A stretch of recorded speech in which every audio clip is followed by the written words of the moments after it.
Bonjour et bienvenue à cette vidéo consacrée à la notion de fonction. L'objectif dans cette première vidéo va être d'élaborer une définition de la notion de fonction.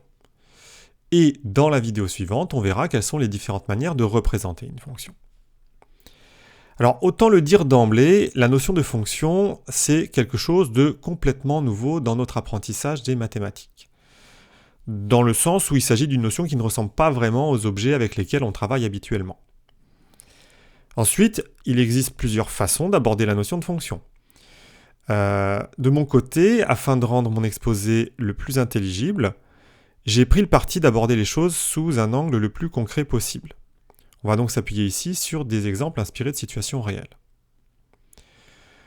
Donc, pour pouvoir parler de fonction, on a besoin au départ de deux grandeurs.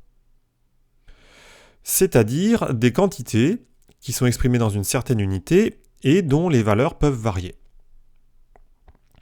Pour donner des exemples, les grandeurs dont je parle, ça pourrait être un nombre d'articles, un âge exprimé en années, ou encore pourquoi pas un prix en francs, une longueur en mètres, une température en degrés Celsius, etc., etc. Donc, pour définir une fonction, on va considérer une situation donnée dans laquelle deux grandeurs particulières ont un lien entre elles. Pour clarifier mon propos, je vais d'emblée m'appuyer sur un exemple.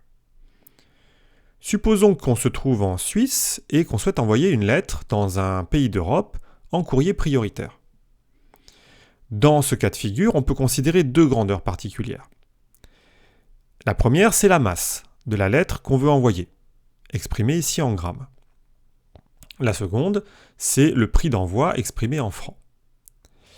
Alors d'abord, il est important de comprendre ici que chacune de ces deux grandeurs peut prendre différentes valeurs suivant les cas. Ensuite, ces deux grandeurs ont un lien entre elles. Cela signifie que la valeur prise par l'une va dépendre de la valeur de l'autre. En l'occurrence, dans notre exemple, le prix à payer pour l'envoi dépend de la masse de la lettre. Dans ces conditions, puisqu'on regarde la masse en premier et qu'on détermine ensuite le prix correspondant, on dit simplement que la masse est la grandeur de départ et que le prix correspondant est la grandeur d'arrivée.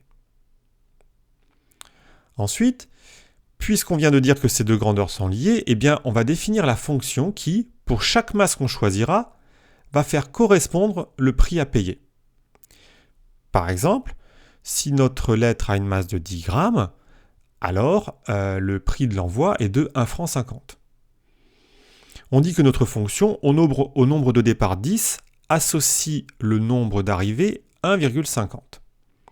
D'ailleurs, la flèche qui s'est affichée en gris signifie exactement qu'on a cette association, et elle se lit tout simplement associe.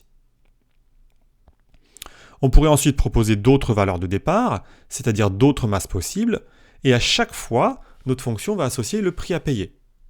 Par exemple, si la lettre a une masse de 25 grammes, la fonction va associer le prix correspondant de 2,60 francs. On peut donner d'autres exemples encore. Et à chaque fois qu'on donne une masse comme valeur de départ, eh bien la fonction va associer le prix correspondant. D'ailleurs, on remarque au passage dans notre exemple que pour les deux masses de 60 et 87 grammes, la fonction associe le même prix de 3,70 francs, ce qui est tout à fait possible. Pourquoi pas? Bon, eh bien, après avoir expliqué tout cela, il est temps de donner enfin une définition de la notion de fonction. Donc on considère deux grandeurs quelconques, l'une étant désignée comme la grandeur de départ et l'autre comme la grandeur d'arrivée. Eh bien, on appelle fonction numérique tout procédé qui, à chaque valeur de la grandeur de départ, associe une unique valeur de la grandeur d'arrivée. Voilà. Donc cette définition récapitule en quelques mots tout ce qu'on a essayé d'expliquer avant. Du coup, on va poursuivre l'apprentissage et la compréhension de ce qu'est une fonction dans la prochaine vidéo, qui sera consacrée aux différentes manières qui existent de définir, c'est-à-dire en quelque sorte de créer une fonction.